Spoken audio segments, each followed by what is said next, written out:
Welcome back. Today we are going to learn about asynchronous programming fundamentals.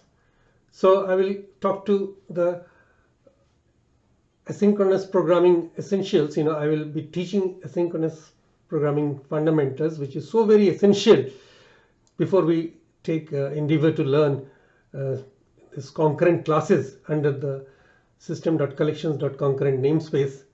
As we have seen in our past lectures on thread safety, multi-thread operation, and we had to understand what is a thread, what is a process, and what is thread safety and different thread unsafe conditions like race and deadlock. So likewise, we need to know in some detail about, we need to have at least a basic background of asynchronous programming before delving to even start learning the concurrent classes. So the learning outcome of today is to learn the concept of asynchronous operation in daily life first, and learn some concepts of asynchronous programming, and learn to extend it to write code asynchronously. And as the lesson plans will be, it will be unfolded, like I'll be showing you the slideshow and explanation of the concept of asynchronous programming and extend the concept to programming in an asynchronous way. And finally, we'll end up with a demo application demonstration. All right, so let's head off to the slideshow. So as per Microsoft task class, now there is a link over here. If you click on that link, it will take you to the task class. So I highly recommend you go through this task class to have additional resource and additional knowledge. Okay. So in simple words, an asynchronous operation consists of tasks that do not happen in sequence. So sequence means one after the other and can happen simultaneously in parallel or in different contexts. Okay. A juggler juggling with several balls at the same time with his hands to maintain balance so that they don't fall off his hands is also another example of asynchronous operation. Another daily life example of a series of asynchronous operations is of cooking breakfast. So refer to this link. It is very interesting reading. So I will be just discussing in very brief.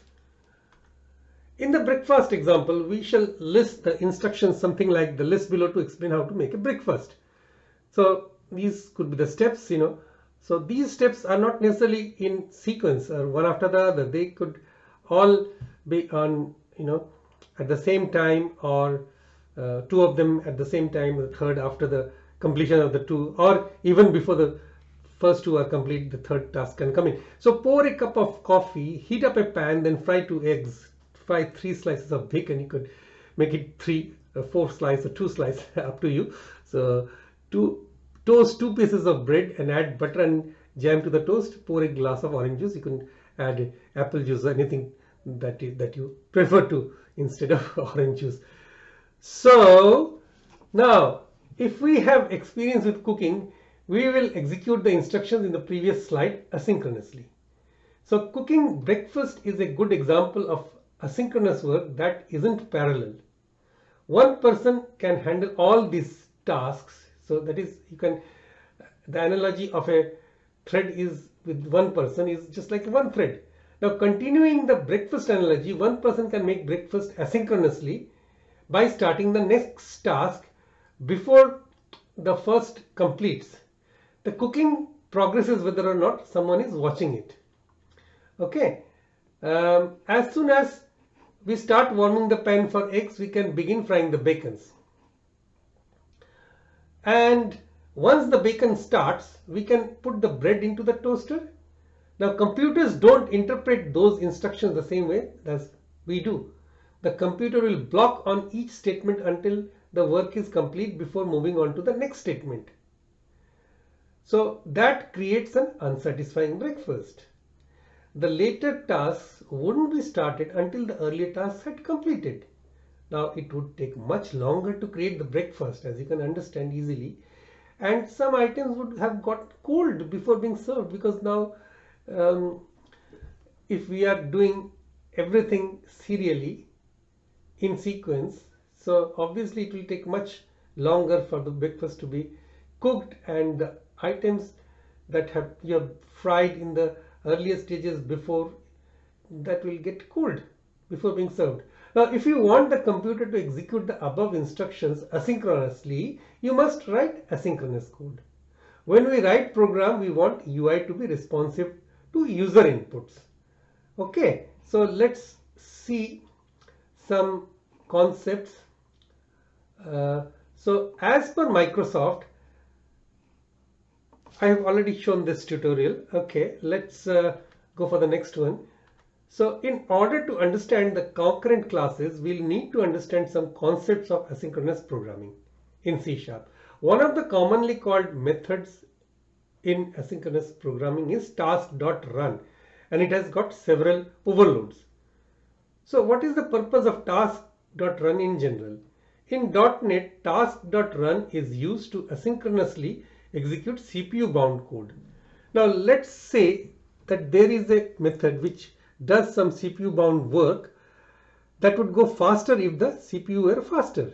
For example, if you are coding for a loop and looping through a large array and doing some complex computation of each element of the array, for such a case, task.run executes that method on a thread from the thread pool and on completion returns a task class object. Okay, so we'll see in a bit.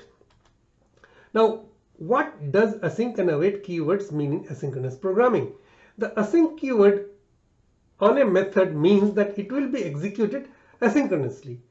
Await keyword signifies a point. Now we'll discuss the async and await keyword in detail in this lecture itself with the Visual Studio Code. So please be a little bit patient. I will come to it in a bit. So usually a code block executing a long running operation from where the control flow is returned back to the caller. So await keyword is, put at a particular point from where we want that herald, that's the marker to the start of a long running operation, and it might take a long time, and we don't want the UI to be unresponsive till the long awaited operation, running operation finishes. So await keyword returns the control flow to the caller, and the statement after this method from where the control was returned, the statement after the methods will be executed. Okay, so and once the result is processed and ready to deliver, then it will be shown, or it will be passed back, returned. Okay, now I have switched over to Visual Studio and I have made a class named Async Programming Demo under this existing solution where we have coded so far, and within that collection classes projects and under concurrent classes collection classes project solution and under concurrent classes project, this is the code. Okay, so what does it do? So within the static void main, first of all, in the first line, variable demo method is calling a demo method async. Now these two methods, as you can see that these two methods are special. These two are asynchronous methods because it uses async keyword and await, and then again async keyword and await. Okay, ideally this should also be async. So it's a good practice to write async after the method name, just to signify that it is a async method, async operation. So let's do that.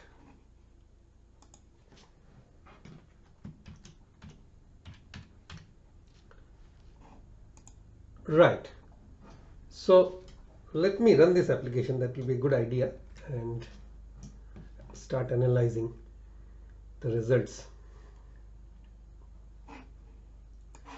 All right, so it's still running. Now it has run completely. Let's take this screen side by side and start analyzing the results. Okay. So what happens is that, as I told, that these two static methods are asynchronous methods. So the first line of the main method, it calls this demo method async and passes a string task1. So what this demo method async does, it takes this task name and it returns a task asynchronously.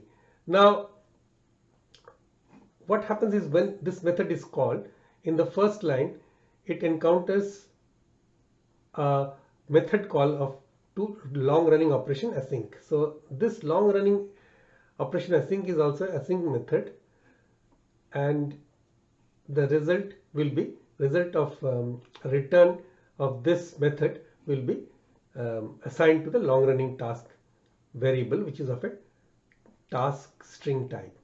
Now what happens that, the first line is long running operation started for task1. That's because when it goes to this method, the first line is long running operation started for task name, that is task1. Task1 is passed. Now after that it gets an await call. So task.delete, the task has to be delayed by 2000 milliseconds, which is 2 seconds basically. So as soon as it encounters, as I told in the beginning, I was discussing the slideshow, that it will not wait for this long running operation to complete. So it will return at once, instantly to the caller program, which is this program.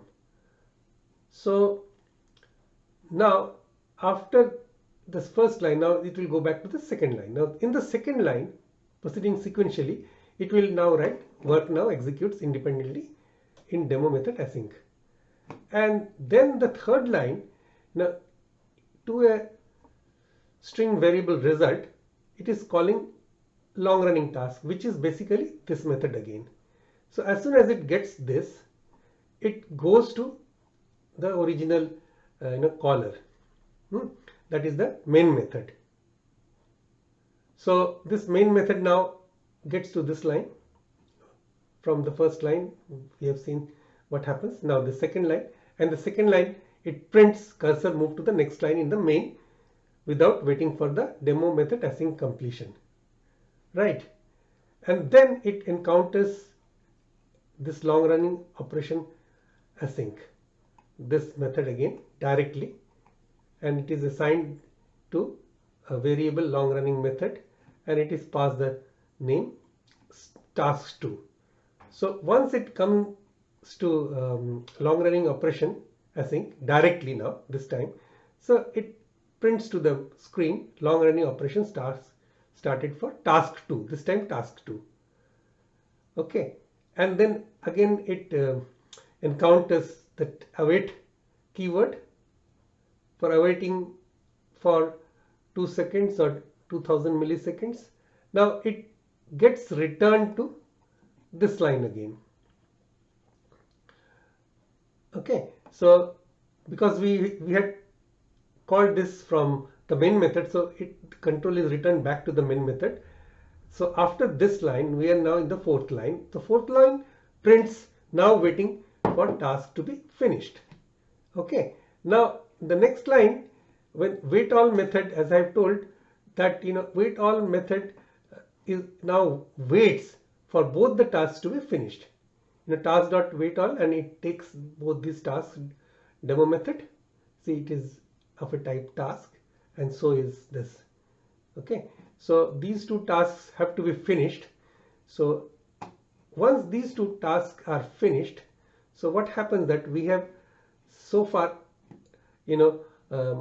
after this delay of 2000 seconds or 2000 milliseconds or 2 seconds, this comes back again to write this line, long running operation finished after 2 seconds for task 1, because task 1 it was hold on task 1, and then before the finish of task 1, task 2 was started. Okay, now once this line is returned, long running operation finished after 2 seconds for task 1, we go to this was the caller, because initially this task1 was called through this method, so we are returning the call to this. So result, it writes to the console, result of the long running operation is hello there from long operation. Okay, and after that it prints long running operation finished after 2 seconds for task 2. Now task 1 having finished and returned the result, it will now it will unwind, you can say, the task 2, and it will say long running operation finished for task 2. And then task 2, and after that, because task 2 was called directly from the void main method, it will come back here. Remember, it was the control went from here to this method. So after this, the only line left is exiting command line. So that's what it writes at the end, and that finishes everything. So that is asynchronous programming. So before, that's all for today, and we'll recap in a second. So from a quick recap of the lecture, we observed that we have learned the concept of asynchronous operation in daily life, learned some concepts of asynchronous programming using run and wait all methods on the task class, and learned how to extend it to write code asynchronously with async and await keywords. That's all.